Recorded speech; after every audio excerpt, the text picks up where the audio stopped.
ঠান্ডা মাথায় রাত্রেবেলা ঘুমানোর আগে চিন্তা করেন, ওয়াল্লাহি আমি চিন্তা করছি এটা, ওয়াল্লাহি চিন্তা করেন আপনার জীবনে যখন থেকে আপনার ভালো মন্দ বোঝার ক্ষমতা হয়েছে, ঠান্ডা মাথায় রিকল করার চেষ্টা করেন আপনার মেমোরিকে, যে আপনি কি কি বড় বড় পাপ করেছেন। পারা যাবে? একটা খাতা নেন সামনে, নিয়ে লিখেন যে আমি 10টা বান্ধবীর সাথে প্রেম করেছি, বড় পাপ তো জেনা। আমি মদ খেয়েছি বন্ধুদের সাথে, আমি গুন্ডাগিরি করেছি, একজনের হাতে রক কেটে দিয়েছি, পায়ে রক কেটে দিয়েছি, আছে না এগুলো আমার নামে মানুষের?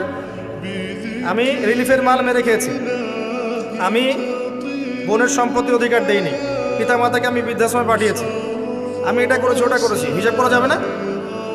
এগুলো তো করেছি আর করি নাই। আমি নামাজ পড়ি নাই এতদিন, এত ওয়াক্ত, আমি যাকাত দেই